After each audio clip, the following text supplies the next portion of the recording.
this point, I'm still praying like an Anglican, and I'm reading church history as an Anglican, and I'm like, Anglicanism it is. I've been delaying it for so long. And I moved to Colorado for a lot of reasons. One of them was just to kind of start over. I didn't like my job. I didn't like my life. I had no church. A lot of the people that were like my friends at this church didn't like me anymore and didn't want to talk to me. And I had my core group of friends, but I just like wasn't happy. Yeah. So I moved to Colorado and started a drone videography business. Nice. And now it's a full videography business. But I started going to an Anglican church. And that's where I met you. That's where you met me. With a Bible study. I feel like I met you right before you went to the Anglican church, because if I remember correctly, you were kind of jumping around churches. So I went to the Anglican church the whole time I lived here. Okay. When Gina and I started dating, we were kind of jumping around a little bit. So this is the fun part of the story. Cause like I started going to this Anglican church, and I told them, I'm like, I want to be an Anglican priest. Like, well, actually the deacon told me, she's like, you want to be a priest, don't you? I'm like, yep. She's like, cool. Well, the diocese will like pay for education and stuff. And I started getting really involved there. And I was like, I told her, I'm like, I really want a wife first. And she's like, well, if that's what needs to happen first, like pray for that. And like, you know, if the Lord's will is that, then it'll happen. Can you explain? Because if you got married, for Anglicans it doesn't matter. It doesn't matter. That's Orthodoxy or Eastern Rite Catholicism you're thinking of, where if you get married first, you can be a priest, but otherwise not. Okay. In the Western Rite, they're still practicing celibacy entirely, so that's the Latin Rite, like most Catholics. But side note, so I was going to this Anglican church. I'm the youngest guy there by 20 years. You know, did our battery die? Yeah, and it's okay. We can go with 2 cameras. Yeah, they don't need a close-up on me. I'm not that great. Anyways, I'm the youngest guy by 20 years, but I'm really loving it. There's all these like educated people there that are really pivotal in the Anglican church, and I'm learning a ton, and I'm growing, but I'm still researching on my own. And I'm still reading the early church fathers, because this is where I'm finding in the early church fathers at this point, everything I learned from N.T. Wright about Judaism in the New Testament, the church fathers already knew. They already recognized everything that he thought about, like justification and sanctification. I found that in the church fathers. Everything about the liturgical practices of what a Jewish Christianity would be like, I was seeing in the early church. And the concepts were all there, even if they didn't link them.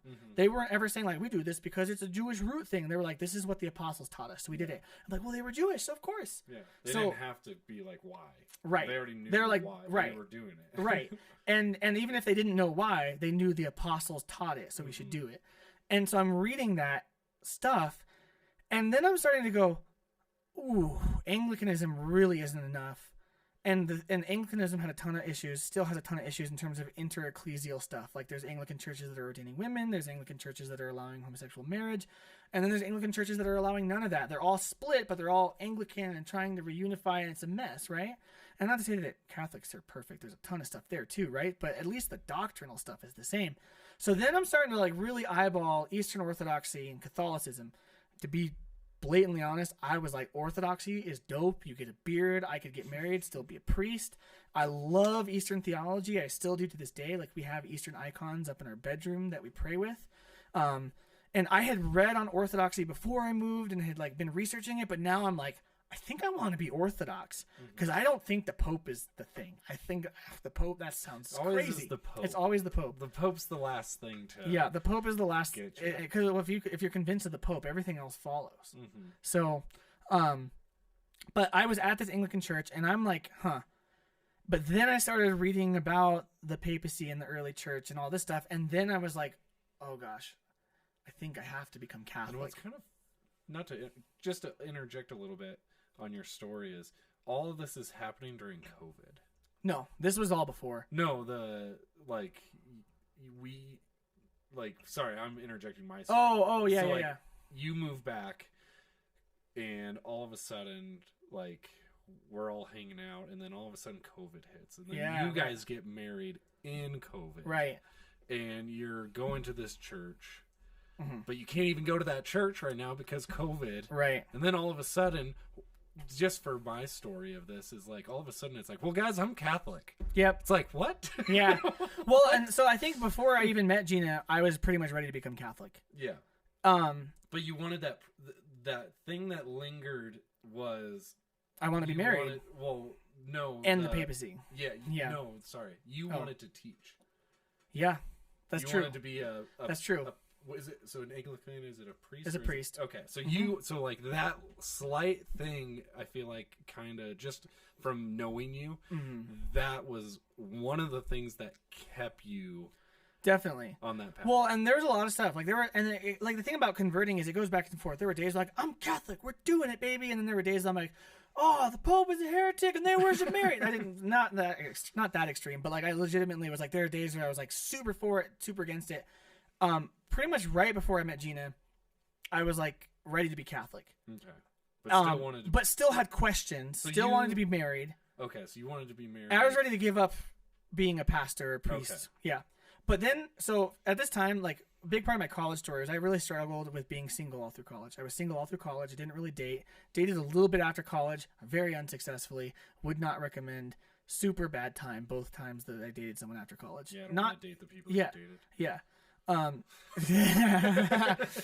Anyways, but then in moving and in the growth I had in the period after Antioch, I was actually really content being single and had a lot going for me in life. I was really enjoying my life and I was completely content. And then all of a sudden I wasn't again.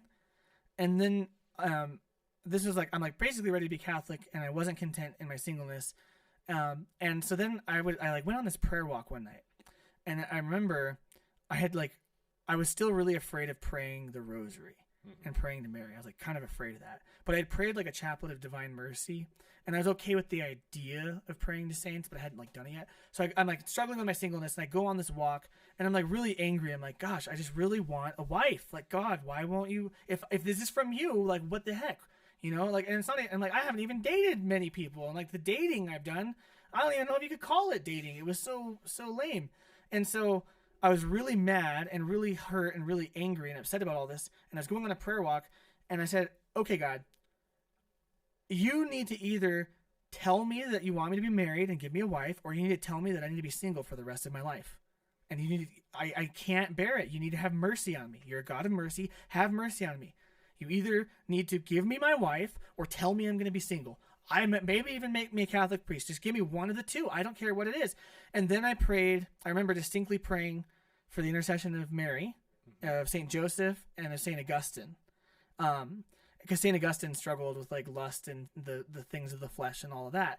And so I prayed. That was like one of the first times I had like really genuinely like prayed to the saints. Next week I met Gina. So that's kind of cool. Yeah. And so the thing about that though is Gina was on a journey of her own with Judaism. She had encountered some podcasts that were bringing Judaism into the New Testament and understanding those concepts, right? Kind of along the lines of N.T. Wright stuff, and the guy she was listening to reads a lot of N.T. Wright, so it was similar, but she hadn't started reading church history. So when Gina and I met, she's like, oh, Judaism is like, you have to understand Judaism to understand the Bible. And I'm like, I agree. And then I'm like, have you met the church fathers? By the way, I'm Anglican. And she's like, whoa, no. Slow down. I don't want to be Anglican. And here I'm like, shoot, I'm like wanting to be Catholic over here. And this girl doesn't even want to be Anglican. So that's when we kind of were going between a non-denom church and an Anglican church. Okay. And then we went on that journey, like, just Gina's really intellectual and way smarter than I am. So she would just listen to me and be like, wow, he's not an idiot. So maybe I should read some of this stuff. And then started reading some of it with me, and we watched stuff together, and then we ended up getting married right when COVID hit.